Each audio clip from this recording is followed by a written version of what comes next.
안녕하십니까? 잘 지내셨어요? 요즘 좀 덜 덥죠? 예. 오늘 말씀 제목은 부활이요 생명이신 예수님입니다. 말씀은 요한복음 11장 1절에서 57절입니다. 분량이 좀 많죠? 요절 25절과 26절을 같이 읽겠습니다. 11장 25, 26절입니다. 프린트물 보시고 시작. 나는 부활이요 생명이니 나를 믿는 자는 죽어도 살겠고 무릇 살아서 나를 믿는 자는 영원히 죽지 아니하리니 그것을 내가 믿느냐. 기도하겠습니다. 주님, 오늘도 우리가 살아계신 성부 하나님, 성자 하나님, 성령 하나님께 예배드릴 수 있는 은혜를 주셔서 감사합니다. 우리가 드리는 예배가 주님께 감사하고 주님을 기쁘시게 하는 예배가 되게 하여 주십시오. 또 한 주간에 저희의 많은 죄와 허물을 예수님의 피로 용서하여 주시고 하나님의 말씀으로 우리의 영혼과 마음을 소성시켜 주시고 새롭게 해주시며 은혜 베풀어 주시옵소서. 주께서 이 자리에 임재하여 주시옵소서. 예수님의 이름으로 기도하였습니다. 아멘. 모든 사람에게 공통된 점이 있다면 그것은 모든 사람이 다 죽는다는 것입니다.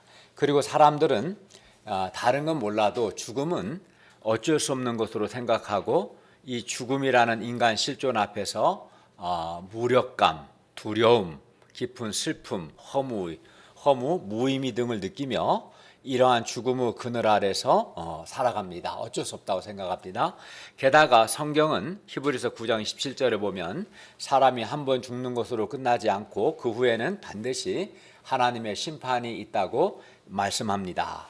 사람들은 죽음이라는 인간 실존을 애써 외면하고 싶어 하지만 죽음은 모든 사람이 직면한 피할 수 없는 인간 실존입니다. 죽음을 피할 수 있는 사람은 아무도 없습니다. 그런데 이런 우리에게 기쁜 소식이 있습니다. 인간의 삶이 죽음과 심판으로 끝나지 않을 수 있는 길이 있습니다. 우리에게 죽어도 다시 살고 영원히 죽지 않는 길이 있습니다. 그것이 무엇인가 오늘 말씀을 통해 배울 수 있기를 기도합니다. 그리고 우리가 살아계신 하나님의 영광을 보기 위해서 어떻게 하는가 배울 수 있기를 기도합니다. 맨 뒷좌석 잘 안 보여요. 제가 예은 목자님 자리 조정해 주세요. 백미도 목자님. 제1장 사랑하는 자에게 더 좋은 것을 주시는 예수님 1절에서 16절 말씀입니다. 1, 2절을 보십시오. 어떤 병자가 있으니 이는 마리아와 그의 자매 마르다의 마을 베다니에 사는 나사로였습니다. 그리고 이 마리아는 향유를 주께 붓고 머리털로 주의 발을 닦던 자요, 병든 나사로는 그의 오라버니였습니다. 세 남매가 있는 거죠. 마르다, 마리아, 나사로. 이렇게 마리아와 마르다의 오라버니, 즉 오빠 나사로가 병들었습니다. 이에 그 누이들이 예수님께 사람을 보내 말합니다. 3절을 보십시오. 주여 보시옵소서, 주께서 사랑하시는 자가 병들었습니다. 예수님께서 사랑하시는 사람도 병듭니다. 예수님께서 사랑하시는 사람도 여러 질병과 여러 사고와 여러 어려움과 여러 고난을 당합니다. 마르다와 마리아는 예수님께서 만사를 제쳐두고 달려오셔서 주께서 사랑하시는 나사로의 병을 고쳐주실 것이라고 굳게 믿었습니다. 그들은 예수님께서 그 사랑하시는 자가 병들어 죽도록 내버려 두지 않으실 것이라고 생각했습니다. 누구나 그렇게 생각하고 또 그렇게 기대할 겁니다. 그러나 예수님은 느긋하게 말씀하셨습니다. 4절을 보십시오. 이 병은 죽을 병이 아니라 하나님의 영광을 위함이요 하나님의 아들이 이로 말미암아 영광을 받게 하려 함이라. 이 말씀은 나사로가 죽지 않는다라는 말은 아닙니다. 나사로는 실제로 죽습니다. 나사로는 마르다와 마리아가 예수님께 사람을 보낸 그 당일에 죽었습니다. 왜냐하면 당시 예수님은 요단강 저편 요한이 처음으로 세례 베풀던 곳에 계셨었는데 마르다와 마리아가 는 베다니에 있죠. 예루살렘 베다니에 살고, 그래서 마르다와 마리아가 예수님께 보낸 사람들이 예수님께 가는데 하루가 걸려요. 그리고 예수님께서 거기에 이틀을 더 머무셨고요. 그리고 예수님께서 베다니로 오시는데 또 하루가 걸려요. 이렇게 하면 어떻게 해요? 나흘이 되는 거죠. 근데 당시 유대인들은 사람이 죽으면 당일 매장했어요. 그래서 계산해 보면 나사로가 17절 39절에서 나사로가 무덤에 있은 지 이미 나흘이 되었다고 하기 때문에 마르다와 마리아가 예수님께 사람을 보내고 나서 얼마 후 적어도 그 당일에 나사로가 죽었다고 봐야 합니다. 그래야 당일에 죽었고 이틀 예수님이 머무셨고 나흘째 되는 날 예수께서 오셨죠. 이렇게 해서 나흘이 걸렸거든요. 그래서 아마 그 예수님께 사람을 보낸 당일 보내고 나서 얼마 후에 아마 죽었던 것으로 보입니다. 5절을 보십시오. 예수님께서 본래 마르다와 그 동생과 나사로를 사랑하셨습니다. 3절에서도 사랑하시는 자가 예수께서 사랑하시는 자가 병들었다고 했고 또 36절에서도 예수님께서 그를 얼마나 사랑하셨는가라고 이렇게 3절, 5절, 36절 반복해서 말씀하시는 것을 보면 예수님께서 마르다, 마리아, 나사로를 사랑하신 것이 아주 분명합니다. 이건 아주 확실하죠. 그러나 예수님은 사랑하시는 나사로가 병들었다 함을 들으시고도 그 계시던 곳에서 이틀을 더 유하셨습니다. 더 머무셨어요. 그러면 예수님께서 왜 이틀을 더 유하시고 나사로가 죽은 지 나흘이 된 후에 4일째 되는 날 마르다 마리아에게 가셨을까요? 그 당시 유대교 랍비들 가운데는 사람이 죽으면 사흘 동안은 약 3일 동안은 혼이 그 사람의 영혼이 시체 위에 머물러 있다가 이제 돌아올 가능성이 있다. 그런 건 사실 과학적으로 불가능하죠. 그러나 어쨌든 있다가 적어도 나흘이 되면 4일째가 되면 완전히 그 영혼이 시체를 떠나기 때문에 4일이 되면은 이제 소생할 가능성이 아예 없다. 이렇게 가르친 사람들이 아마 있었다고 해요. 아마도 예수님은 이러한 사람들의 관습 때문에 사람들이 나사로가 나흘째가 됐으니까 죽은 지 나흘째가 됐으니까 나사로가 살아나는 것은 이제 완전 불가능하다라고 생각할 때 그때 이제 가셔서 예수님 자신이 부활이요 생명이심을 나타내고자 하셨습니다. 마르다 마리아에게 부활신앙을 가르쳐 주고자 하셨습니다. 그러나 이러한 예수님의 의도를 마르다 마리아가 알까 모를까요? 모르죠. 모르는 마르다 마리아 또 사람들은 예수님께서 빨리 오시지 않는 것에 대해서 섭섭해하거나 원망했을 겁니다. 예를 들어 우리도 마찬가지죠. 주님께서 나를 사랑하시면 주님께서 나의 취직 문제나 또는 나의 직장 문제 또는 나의 가정 문제를 포함해서 내가 겪고 있는 어려움들을 최대한 빨리 해결해 주셔야 한다고 우리는 생각하죠. 주님께서 정말 나를 사랑하신다면 주님께서 나의 기도를 빨리 응답해 주셔야 한다고 생각합니다. 그런데 주님께서 나의 문제를 빨리 해결해 주지 않으시면 이제 주님의 사랑을 의심하고 주님께 대하여 섭섭한 마음, 불신하는 마음 또는 원망하는 마음이 생깁니다. 특히 우리는 우리의 기도의 응답이 지연될 때 예를 들어 몇 달 혹은 몇 년을 기도했는데도 불구하고 기도의 응답이 이루어지지 않을 때 우리는 주님의 사랑을 불신하고 힘든 마음이 듭니다. 하나님께 헌신하고 믿음으로 사는 것이 무슨 의미가 있는가? 믿음으로 사는 것에 대해서 회의가 들기도 합니다. 심한 경우에는 하나님이 살아계신 거 맞아? 이렇게 하나님의 살아계심에 대해서까지도 이제 의심합니다. 그러나 우리가 알아야 할 것은 예수님께서 사랑하시는 자가 병들었다는 소식을 듣고도 이틀을 더 유하신 것은 예수님께서 사랑하시는 자에게 더 좋은 것을 주시기 위해서였습니다. 즉 예수님께서 죽은 지 이미 나흘이나 된 완전 불가능한 소생아님이 다시 되살아날 가능성이 아예 없는, 완전 불가능한 죽은 지 나흘이나 된 나사로를 다시 살리시는 것을 통해서 사랑하는 자들이 첫째, 하나님의 영광과 하나님의 아들의 영광을 보고, 이걸 통해서 둘째는 예수님께서 부활이요 생명이심을 믿음으로 사랑하는 자들이 이제 부활과 생명, 여기 생명 영생인데요, 영생을 얻도록 하기 위해서였습니다. 그냥 예수님이, 물론 예수님이 가셨어도 이미 죽었을 거지만 병든 나사로를 예수님이 고쳐줄 수 있겠죠. 왜냐하면 복음서를 보면 예수님이 각종 병든 자들을 다 고치셨어요. 나병 환자든 맹인이든 만진병이든 뭐 각종 병든 자를 다 고치셨기 때문에 그러나 그때는 그걸 통해서는 죽은 자를 다시 살리심을 통해서 부활이요 생명이신 예수님을 나타나지는 못했잖아요. 그죠?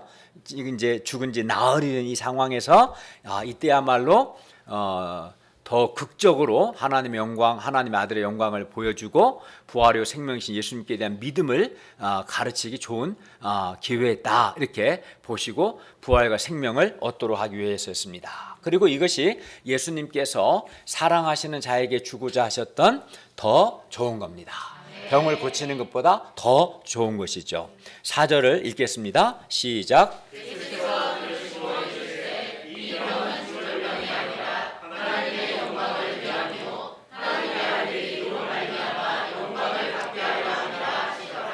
예수님은 이 병은 죽음으로 끝나지 않고 나사로를 다시 살리셔서 이 병을 통해서 하나님의 영광과 하나님의 아들의 영광을 나타내려 한다고 말씀합니다. 실제로 나사로의 병은 죽음으로 끝나지 않고 예수님께서 하나님께 기도하여 죽은 지 나흘이나 된 나사로를 다시 살리심으로, 나사로를 살리신 하나님은 살아계신 하나님이시며 또 죽은 자를 살리시는 전능하신 하나님이심이 아주 잘 드러났습니다. 또 예수님은 죽은 지 나흘이나 된 나사로를 다시 살리시는 것을 통해서 사람들에게 이러한 살아계시고 전능하신 하나님의 모습을 나타내고자 하셨어요. 이게 이제 하나님의 영광을 사람들이 보게 된 거죠. 그리하여 사람들로 하여금 실제 삶 속에서 살아계신 하나님, 죽은 자를 살리시고 없는 것을 있는 것으로 부르시는 전능하신 하나님을 믿도록 도우셨습니다. 그리하여 우리가 이 하나님을 이제 믿으면 어떻게 되겠어요? 이 하나님을 믿음으로 우리가 어떤 문제 앞에서도 결코 절망하거나 어두워지지 않기를 원하셨습니다. 살아계신 하나님을 믿고 전능하신 하나님을 믿는 사람은 어려움 앞에서 하나님께 기도할 수 있거든요. 그렇기 때문에 어두워지지 않죠. 다음으로 예수님은 예수님 자신의 영광, 즉 예수님 자신이 부활이요 생명이시며 또 하나님의 그리스도이시며 세상에 오시는 하나님의 아들이심을 사람들이 믿기를 원하셨습니다. 그리고 예수님을 믿음으로 사람들이 부활과 생명을 얻기를 원하셨습니다. 그리고 이것이 사랑하는 자들에게 더 좋은 것을 주시는 겁니다. 예수님 이렇게 어떤 문제를 보실 때, 오늘 본문에서는 나사로가 병들고 죽은 문제죠. 어떤 문제를 보실 때 하나님의 영광과 그 자신의 영광을 나타낼 좋은 기회로 보십니다. 그리고 그 기회를 적극적으로 활용을 해서 사람들에게 하나님과 예수님께 대한 믿음을 가르치시고 싶고자 하십니다. 그래서 이제 15절에서 내가 거기 있지 아니한 것을 너희를 위하여 기뻐하노니 이는 너희로 믿게 하려 함이라 말씀하시고, 25, 26절에서는 나는 부활이요 생명이 나를 믿는 자는 죽어도 살겠고 무릇 살아서 나를 믿는 자는 영원히 죽지 아니하리니 이것을 네가 믿느냐 이렇게 말씀하시고, 또 40절에서 내 말이 네가 믿으면 하나님의 영광을 보려 하지 아니하였느냐 이렇게 말씀하심으로 사랑하는 자들에게 믿음을 가르치시고 믿음을 심고자 하셨습니다. 믿음을 가르치고 믿음을 심을 기회다 이렇게 보신 거죠. 문제를 사랑하는 자들에게 하나님과 예수님께 대한 믿음을 가르치시기 위해서 이틀을 더 머무신 겁니다.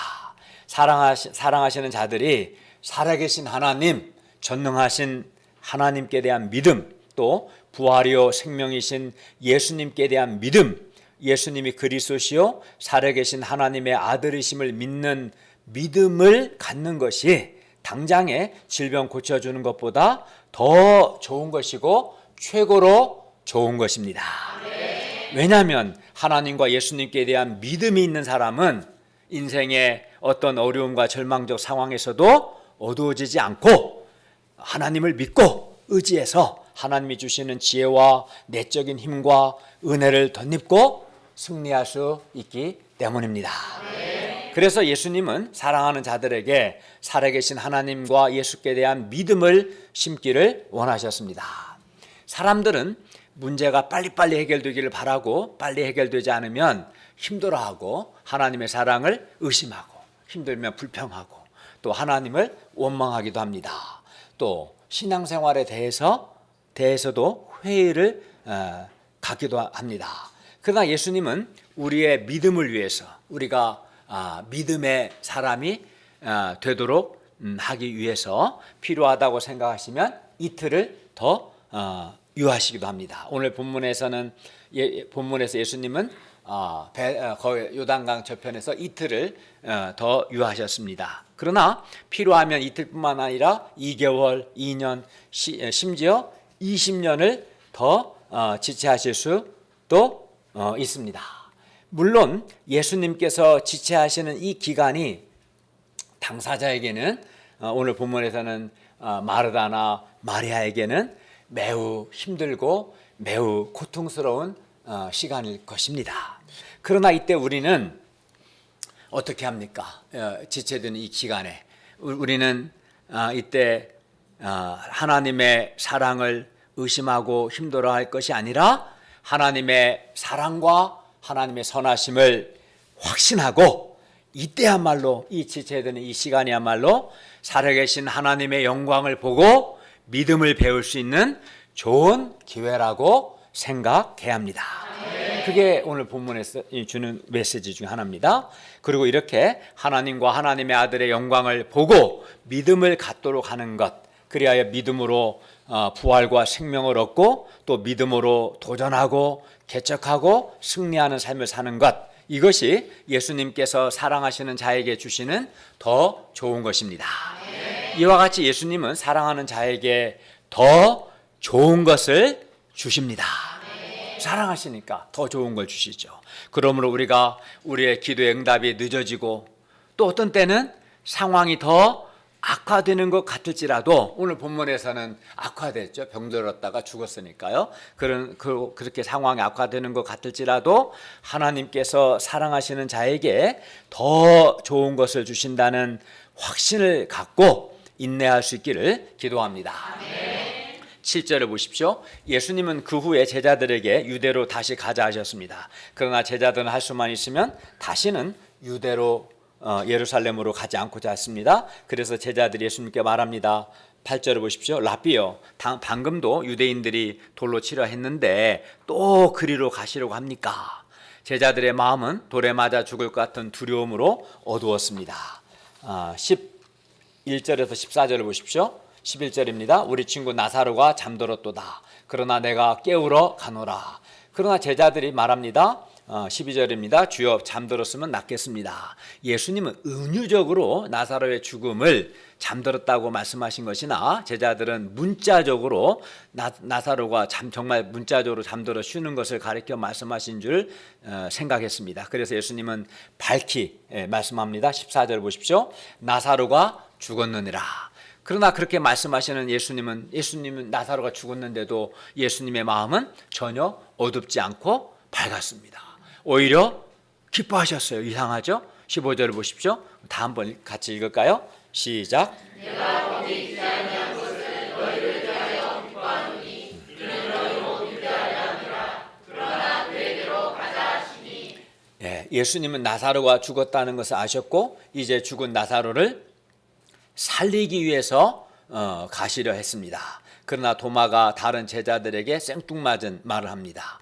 상황에 맞지 않는 말을 하죠. 뭐라고 합니까?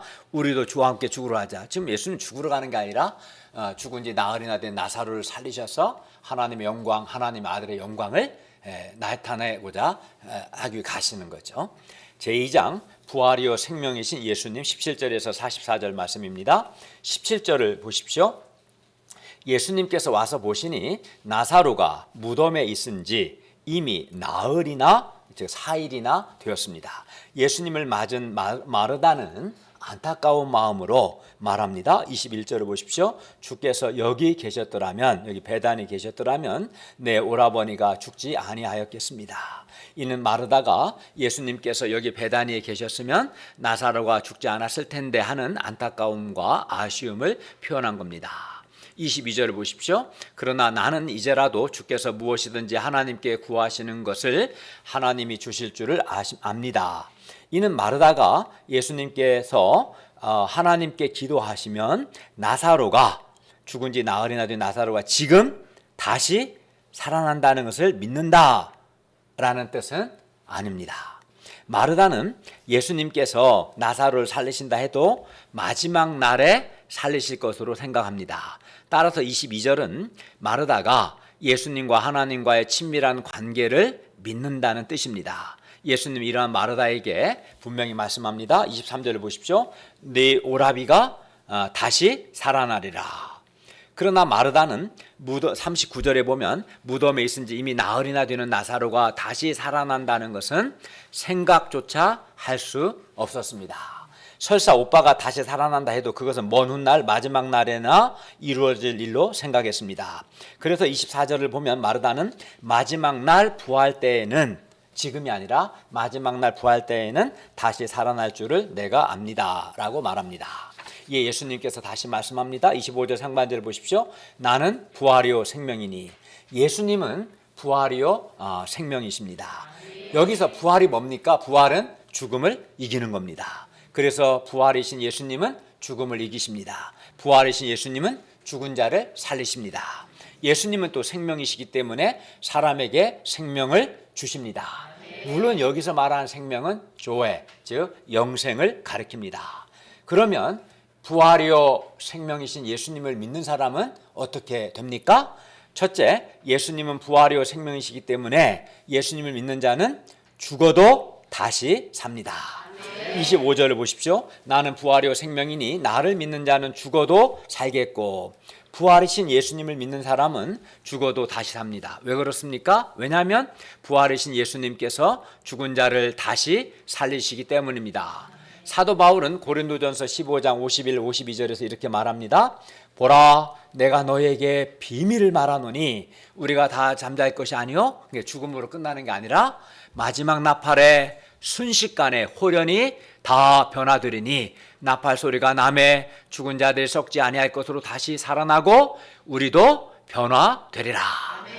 네, 죽은 자가 부활하신 예수께서 살리시기 때문에 다시 살아날 것을 말씀합니다. 우리가 부활하신 예수님을 믿을 때 우리는 육체의 죽음으로 끝나지 않고 어떻게 됩니까? 다시 살아나서 다시 살아나서 영광스러운 부활의 몸으로 변화하게 됩니다. 따라서 부활하신 예수님 안에서의 죽음은 모든 것의 끝이 아니요 오히려 영광스러운 몸으로 다시 살기 위한 잠에 불과합니다. 이렇게 전신 마취 수술할 때 깨어나면 다들 괜찮을 거예요 이렇게 말하지 않습니까? 마찬가지인 거죠. 깨어나면 이제 다시 깨어날 때는 물론 이제 낙원에 있을 때 영혼만 있다가 예수께서 오실 때 영광스러운 몸으로 부활하겠죠. 그리고 예수님께서 부활하심을 믿는 사람은 죽어도 다시 살기 때문에 죽음 때문에 두려워하거나 슬퍼하거나 절망하거나 허무하거나 무의미하지 않습니다. 죽음으로 끝나지 않으니까요. 그죠? 둘째, 무릇 살아서 부활이요 생명이신 예수님을 믿는 사람은 영원히 죽지 않습니다. 26절을 보십시오. 무릇 살아서 나를 믿는 자는 영원히 죽지 아니하리니. 여기서 살아서 믿는 자란 우리처럼 지금 육체의 생명이 있을 때 예수님을 믿는 사람을 가리킵니다. 그리고 이렇게 지금 살아있을 때의 부활이요 생명이신 예수님을 믿는 사람은 영원히 죽지 않습니다. 왜냐하면 예수님께서 예수님을 믿는 사람에게 생명 곧 영생을 주시기 때문입니다. 물론 여기서 영원히 죽지 않는다는 것이 우리가 육체적으로 죽지 않는다는 것은 아닙니다. 여기서 영원히 죽지 않는다는 것은 세 가지 의미가 있어요. 잘 들으셔야 하는데 부활의 생명이신 예수님께서 예수 믿는 자에게 생명, 영생을 주시기 때문에 첫째, 영혼을 죽지 않는다는 말 속에 현재 영생을 누린다. 여기서 now and here, 여기서 지금 예수님 주신 영생을 누린다. 둘째는 육체적인 죽음 후에 다시 살아나서 결코 죽지 않는 것을 의미하고, 셋째는 불못에 던져지는 영원한 죽음도 결코 경험하지 않는다는 것을 의미합니다. 부활의 생명이신 예수님을 살아서 믿는 자는 현재 영생을 누리고 또 죽은 후에 다시 생명을 누리고, 무엇보다 영원한 죽음, 불못에 던져진 영원한 죽음을 경험하지 않습니다. 생명 자체는 우리 눈에 보이지 않지만 신비롭습니다. 그래서 생명 있는 식물은 자라고 아름다운 꽃들을 핍니다. 이 화분을 보세요. 이게 다 생명이 있기 때문에 자라죠. 신비할. 이 생명의 이 꽃의 나무 생명 보여요? 안 보이죠. 근데 생명이 있기 때문에 보면 아주 연한 이렇게 잎사귀 나오잖아요. 색깔이 달라요. 잎사귀 색깔이. 저는 이런 색깔을 아주 좋아합니다. 굉장히 막 생명력 있지 않아요? 생명이 있으니까 그런 거예요. 근데 에어컨, 피아노, 뭐가 있어요? 살아나지 않죠. 그대로죠. 생명이 없으니까 오히려 낡아지잖아요. 그죠? 이 화분은 꽃나무 생명이 있으니까. 생명은 눈에 안 보이지만 생명이 있기 때문에 자라고 꽃을 핍니다. 그런데 이러한 육적인 생명만 있는 것이 아니라 예수님께서 예수 믿는 사람에게 주시는 생명, 즉 영생도 있습니다. 그래서 예수님이 주신 영생을 소유한 사람은, 물론 지난 시간에도 말한 것처럼 예수님 영생은 하나님과, 예수 믿는 사람이 하나님과 바른 관계 안에서 누리는 그런 풍성한 은혜, 또 사랑, 만족, 기쁨 등을 가리키는데요. 그래서 예수님이 주시는 생명을 소유한 사람은 두려움이나 허무나 무의미와 같은 죽음의 그늘이 없고 밝고 생명력 있고 또 참 만족과 기쁨과 행복이 있습니다. 그러니까 육적인 생명 자체는 안 보이지만 좀 살아있으니까 여러분들이 앉아있지 않겠습니까? 마찬가지로 영생, 예수님을 믿는 사람에게 생명, 여기서 그때 헬라어에 보면 생명이라는 단어는 푸시케가 있고 조헤가 있어요. 이 푸시케는 우리는 육체의 생명이고, 예수님 믿는 자에게 주신다는 생명은 조헤, 영생을 의미하거든요. 근데 그 영생, 예수님을 믿으면 영생이 있는 사람과, 영생 자체는 눈에 안 보이지만 예수님이 주신 영생을 있는 사람과 영생이 없는 사람은 달라요. 영생이 있는 사람은 밝고 힘이 있고 생명력이 있어요. 기쁨이 있고 만족이 있어요. 그러나 육체의 생명은 있으니까 살아있겠죠. 예수님이 주신 영생이 없는 사람은 죽음의 지배를 받고 기쁨이 없고 생명력이 없고 참 하나님이 주신 기쁨, 행복이 없어요. 그러니까 영생 자체는 눈에 보이진 않지만 예수님이 주신 영생을 소유한 사람과 영생을 소유하지 못한 사람은 이렇게 구별할 수는 있습니다. 나타나니까요. 그러니까 사람이 불행한 것은 육적인 생명만 있고 예수님이 주시는 영생이 없기 때문에 불행한 겁니다.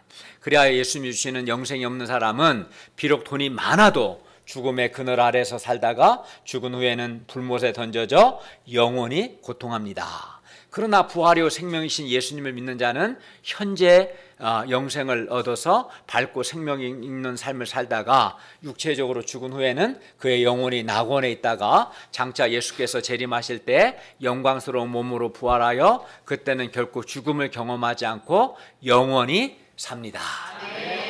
그런데 여기서 중요한 것은 예수님을 믿는 자입니다.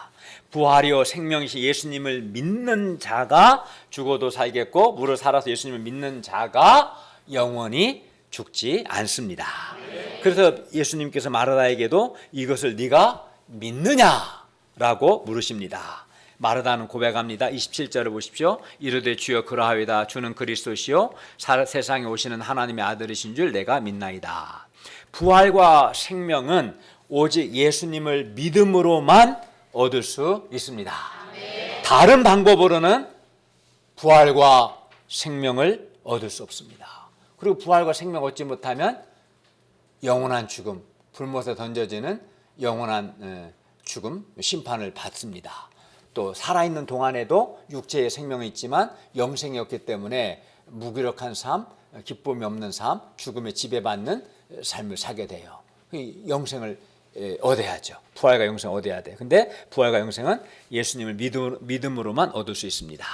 그리고 예수님께서 주시는 부활과 생명은 막연한 죽은 다음에 어떤 미래 시점에서만 주어지는 것이 아니라 지금 예배드리고 있는 지금 여기서 now and here 지금 여기서부터 생명, 영생이 주어집니다. 그러므로 부활이 그러니까 지금 영생이 없는 사람은 죽은 다음에도 영생 못 얻어요. 가짜예요, 가짜. 진짜 신자는 지금 여기서부터 영생을 누리고 또 죽은 후에도 영생을 누리는 거예요. 그리고 예수님이 그러므로 우리가 부활이요 생명이신 예수님을 믿음으로 지금 여기서부터 죽음의 그늘이 없는 참으로 밝고 생명력 있는 삶을 살고 또 영생의 기쁨을 누리며 죽은 후에는 영광스러운 몸으로 부활하여 영원히 살 수 있기를 기도합니다. 아멘. 28절부터 32절을 보십시오. 마르다는 집으로 돌아가서 가만히 그 자매 마리아를 불러 말합니다. 선생님이 오셔서 너를 부르신다. 그러자 마리아가 이 말을 듣고 급히 일어나 예수님께 나아갔습니다. 예수님 아직 마을로 들어오지 아니하시고 마르다가 맞이했던 곳에 그대로 계셨습니다. 마리아와 함께 집에 있어 위로하던 유대인들은 마리아가 급히 일어나 나가는 것을 보고 곡하러 무덤에 가는 줄로 생각하고 따라갔습니다. 마리아가 예수님 계신 곳에 와서 비웃고 그 발 아래 엎드려 말합니다. 마르다는 21절 하반절에서 마르다가 했던 말과 동일한 내용을 반복해서 말합니다. 32절 하반절을 보십시오. 주께서 여기 계셨더라면 내 오라버니가 죽지 아니하였겠나이다. 마리아 역시 마르다처럼 현재적인 부활신앙이 없기 때문에 예수님께서 여기 계시지 않았던 것을 안타까워했습니다. 33절을 보십시오. 예수님은 마리아가 우는 것과 또 함께 온 유대인들이 우는 것을 보시고 심령에 비통히 여기시고 불쌍히 여기셨습니다. 근데 이 33절 해석이 조금 어렵습니다. 여기서 비통히 여기다라는 헬라어 단어는 엠브리 마오마이라는 단어인데 매우 분노하다라는 뜻으로 강한 분노와 불쾌감을 의미합니다. 비통 여기다는 단어가 그러면 예수님은 무엇에 대해서 강하게 분노하셨을까요? 예수님은 죽을 수밖에 없는 인간의 영적인 현실과 또 그 배후에서 죽음을 통해 인간을 지배하는 사탄에 대해서 강하게 분노하셨어요. 그리고 불쌍히 여기다는 단어 헬라어 타라소는 격동되다는 뜻인데 예수님은 죽음에 대해 거룩한 분노의 감정을 가지셨습니다. 사람들은 죽음을 두려워하고 죽으면 끝이다. 죽으면 어쩔 수 없다는 한계적인 생각을 합니다. 그러나 부활이요 생명이신 예수님은 죽음을 두려워하거나 죽음을 어쩔 수 없는 것으로 생각하지 않습니다. 그래서 예수님은 죽음에 대해서 오히려 분노하시고 죽은 자를 다시 살리고자 하셨습니다. 그래서 말씀하셨습니다. 34절을 보십시오. 그를 어디 두었느냐? 그래서 사람들이 말합니다. 주여 와서 보옵소서. 사람들은 예수님을 죽은 나사로를 둔 그 무덤으로 안내했습니다. 35절을 보십시오. 예수님께서 눈물을 흘리시더라. 이때 예수님은 눈물을 흘리셨습니다. 이 눈물은 마리아와 그와 함께한 유대인들의 눈물에 동참하신 겁니다. 예수님은 죽음으로 인한 인간의 고통과 슬픔에 깊이 동참하셨습니다. 눈물 흘리신 예수님을 보고 유대인들이 말합니다. 36절을 보십시오. 보라 그를 어떻게 사랑하셨는가. 11장 5절을 보면 예수님은 본래 마르다 그 동생과 마리아와 나사로를 사랑하셨는데 유대인들은 예수님의 눈물을 나사로에 대한 사랑의 표현으로 이해했습니다. 37절을 보십시오. 그러나 그중 어떤 이는 맹인의 눈을 뜨게 한 이 사람이 그 사람을 죽지 않게 할 수 없었더냐 하며 예수님을 원망했습니다. 사람들은 맹인의 눈을 뜨게 한 예수님께서 나사로를 죽지 않게 하지 않았던 것에 대해서 아니면 하지 못한 것에 대해서 예수님을 비난하고 원망했습니다. 38절 상반절을 보십시오. 이에 예수님께서 다시 속으로 비통히 여기셨습니다. 예수님은 다시 한번 죽음에 대해 강하게 분노하셨습니다. 그리고 무덤에 가셨는데 무덤은 굴이라 돌로 막았습니다. 당시 유대인의 무덤은 동굴인데 그 입구는 큰 돌로 막았습니다. 그러니까 예수님이 묻힌 무덤은 고고하게 발견해야 하면 한 34명 정도가 묻힐 수 있는 좀 넓은 무덤이었다고 해요. 이 무덤은 모르겠지만 어쨌든 가족들이 이제 한 동굴에 묻히거든요, 대체로. 39절을 보십시오. 예수님께서 말씀하셨습니다. 돌을 옮겨 놓으라. 예수님께서 이렇게 말씀하신 것은 죽은 나사로를 다시 살리시기 위해서였어요. 따라서 돌을 옮겨 놓으라는 이 말씀은 부활이요 생명이신 예수님께서 죽은 나사로를 다시 살리실 것을 믿고 그 믿음의 표현으로 돌을 옮겨 놓으라는 뜻입니다. 그러나 마르다는 불신의 말을 합니다. 39절 하반절을 보십시오. 주여 죽은 지가 나흘이 되었음에 벌써 냄새가 납니다. 뭐 하시려고요? 어차피 이제 끝났는데요. 여기서 냄새는 시신이 부패할 때 나는 그 냄새를 가리킵니다. 냄새가 난다는 말은 나사로는 죽은 지 이미 나흘이나 되었습니다. 그래서 죽은 나사로가 다시 살아난 것은 완전 불가능한 겁니다. 라는 뜻이죠. 마르다는 죽은 지 나흘이나 되어 벌써 냄새가 나는 지금 이 상황에서는 예수님도 어쩔 수 없다. 뭐 마지막 날 부활은 할 수 있을지 몰라도 지금 이 상황에서 예수님도 이 상황에서 어쩔 수 없다. 이렇게 생각했습니다. 마르다는 죽은 지 나흘이나 되어 시체에서 냄새가 나는 너무도 절망적인 이 상황을 바라보았고 이 상황을 바라보는 그 순간 도저히 믿음을 가질 수 없었습니다. 그러나 예수님은 다음과 같이 말씀합니다. 40절을 보십시오. 내 말이 네가 믿으면 하나님의 영광을 보리라 하지 아니하였느냐.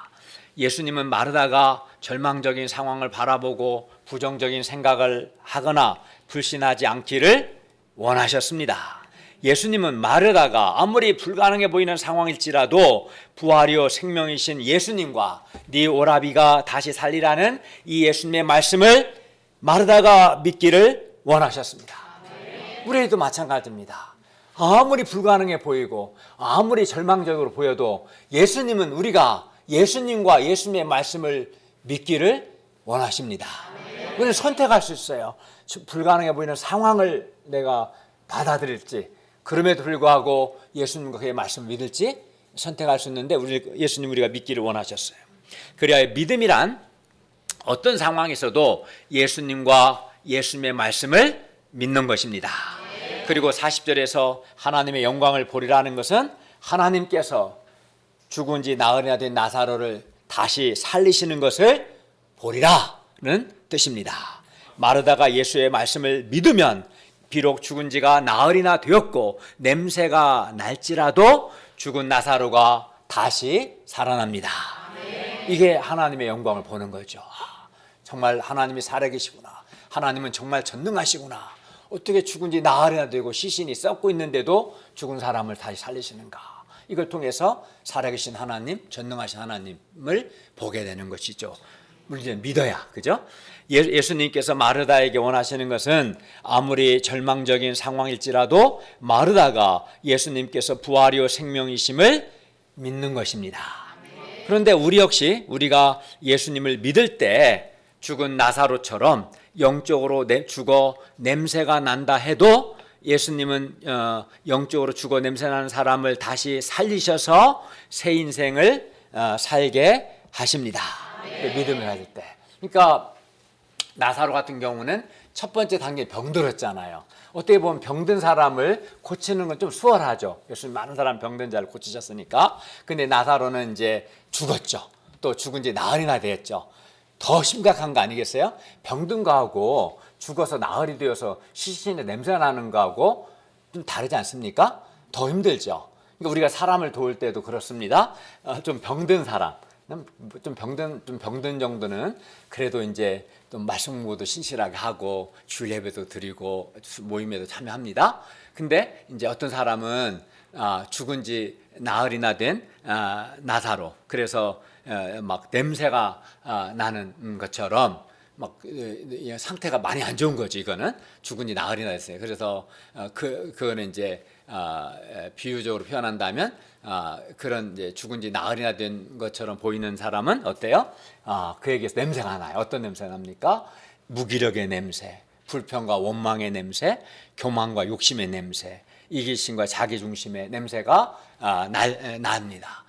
아주 상태가 많이 안 좋은 사람이죠. 그러나 이러한 사람이라 할지라도 우리가 예수님과 예수님의 말씀을 믿을 때 주님께서 이러한 이렇게 절망적으로 보이는 사람을 다시 살리셔서 새 인생을 살게 하십니다. 죽은 지가 나흘이나 되어 냄새가 나는 불가능하고 절망적인 상황일지라도 예수님과 예수님의 말씀을 믿는 사람은 하나님의 영광을 봅니다. 죽은 나흘이나 된 나사로를 살리시는 영광, 또 영적으로 매우 힘든 소망이 보이지 않는 온갖 죄의 냄새가 나는 그런 사람일지라도 살아계신 하나님, 전능하신 하나님께서 다시 살리시는 영광을 봅니다. 아브라함 역시 그가 100세나 되어 자기 몸이 죽은 것 같고 사라의 태가 죽은 것 같음을 알고도, 즉 바랄 수 없는 중에도 믿음이 약해지지 않고 하나님과 하나님의 말씀을 믿었습니다. 네, 그때 이제 이삭을 얻었죠. 그죠? 네. 그것도 불가능한 상황이었어요. 아내는 폐경기가 지나고도 한참 지났죠. 자기도 아브라함도 100세가 되고, 그러나 하나님의 말씀을 믿었을 때 그는 이삭을 주시는 사건을 통해서 하나님의 영광을 보았습니다. 그러므로 우리도 하나님의 영광을 보기 위해서는 어떻게 합니까? 우리가 예수님과 예수님의 말씀, 하나님과 하나님의 말씀을 우리가 믿어야 합니다.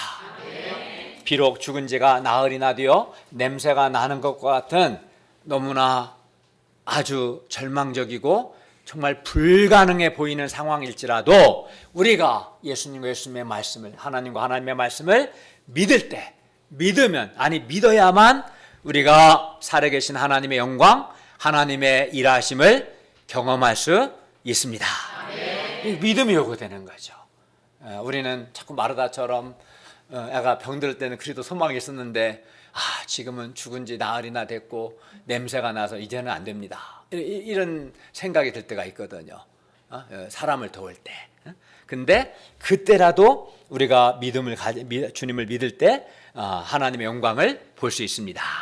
그러므로 우리가 상황이 불가능해 보이고 절망적으로 보일지라도 부활이요 생명이신 예수님과 예수님의 말씀을 믿음으로 우리도 하나님의 영광을 볼 수 있기를 기도합니다. 41절을 보십시오. 사람들이 예수님의 말씀에 순종하여 돌을 옮겨 놓았습니다. 그러자 예수님은 하나님께 기도하시고 큰 소리로 부르셨습니다. 43, 44절을 보십시오. 나사로야 나오라. 그러자 죽은 자가 수족을 배로 동인 채로 나오는데 그 얼굴은 수건에 쌓였습니다. 그리고 예수님은 그런 그를 풀어놓아 다니게 하라 하셨습니다. 예수님은 죽음에 속박된 나사로를 풀어놓아 자유롭게 다니게 하셨습니다. 그리고 죽은 지 나흘이나 된 나사로를 예수님께서 다시 살리신 이 사건은 예수님께서 부활이요 생명이심을 증명하신 사건입니다. 45절에서 57절에 대한 설명은 나중에 설교 프린트물을 참고하시면 좋겠습니다. 결론입니다. 예수님은 사랑하시는 자에게 당장의 문제 해결보다 더 좋은 것을 주십니다.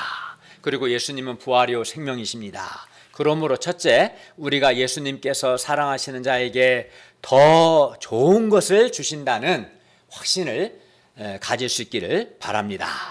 둘째는 부활이요 생명이신 예수님을 믿음으로 나중에 아니라 지금, 오늘 예배드린 지금 여기서부터 두려움과 슬픔과 허무와 같은 죽음의 그늘이 없는, 죽음의 요소가 없는 밝고 생명력 있는 삶, 또 영생의 기쁨과 행복을 누릴 뿐만 아니라 장차 영광스러운 몸으로 부활할 수 있기를 기도합니다.